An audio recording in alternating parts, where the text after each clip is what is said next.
দেশ জুড়ে ভয়াবহ হয়ে উঠছে মশাবাহিত রোগ ডেঙ্গু। প্রতিদিনই বাড়ছে ডেঙ্গু আক্রান্তের সংখ্যা।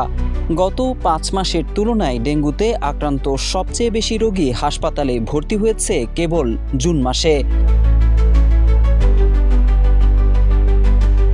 7 জুলাই সোমবার রাজধানী ঢাকার মুগদা জেনারেল হাসপাতাল ও ডিএনসিসি হাসপাতালে গিয়ে দেখা যায় অসংখ্য রোগী ভর্তি হয়েছেন। অনেক রোগী আবার হাসপাতালের বেডে কাতরাচ্ছেন। নোয়াখালী লক্ষ্মীপুর থেকে আক্রান্ত হয়েছে। নোয়াখালী লক্ষ্মীপুর সদর হাসপাতালে 4 দিন ছিল, এখানে আজকে 4 দিন। আক্রান্ত হয়েছি আমি মাদারটেক বাসাপতি। এখানে আজকে আমি 13 দিন আইসিইউতে ছিলাম, আপনার প্রায় 7-8 দিন। এখানে এসে আলহামদুলিল্লাহ আমি আপনার 7 দিনের মধ্যে আমি সুস্থ আছি। ওখানে আমার বাড়ি, ওখান থেকে আমি ডেঙ্গুতে আক্রান্ত হই। এখন বর্তমানে ইনশাল্লাহ এখানে ভালো আছি। বাংলাদেশের একমাত্র স্মার্ট সিটি বসুন্ধরা এখন আরো নিরাপদ, আধুনিকতায় আরো এক ধাপ এগিয়ে।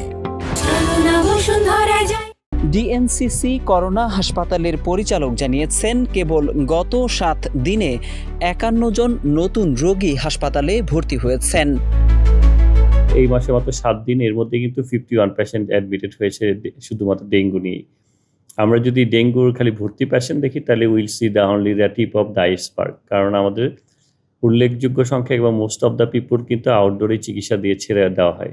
যেগুলো ভর্তি হয় সেগুলো কিন্তু ক্রিটিক্যাল পেশেন্ট। তো সেই হিসাবে বলা যায় যে এই বছর কিন্তু ডেঙ্গির প্রকোপটা যথেষ্ট বেশি, এবং সাধারণত আমাদের কিন্তু মিড জুলাইয়ের পরে সংখ্যাটা বাড়তে থাকে। এবার কিন্তু শুরুতেই এবং মিড জুন থেকে কিন্তু আমরা ডেঙ্গু পেশেন্ট পাচ্ছি। সেই জন্য আমাদের এখন থেকেই সচেতন হওয়া প্রয়োজন যেন এই ডেঙ্গু রোগটা বৃদ্ধি না পায়। স্বাস্থ্য অধিদপ্তরের তথ্য বলছে, গত 24 ঘন্টায় ডেঙ্গুতে আক্রান্ত হয়ে 3 জনের মৃত্যু হয়েছে। একই সময়ে ডেঙ্গু আক্রান্ত 492 জন হাসপাতালে ভর্তি হয়েছেন। বিশেষজ্ঞরা বলছেন, যে হারে প্রতিনিয়ত নতুন নতুন রোগী ভর্তি হচ্ছেন হাসপাতালে, এই ধারাবাহিকতা চলতে থাকলে মহামারীর আকার ধারণ করতে পারে ডেঙ্গু।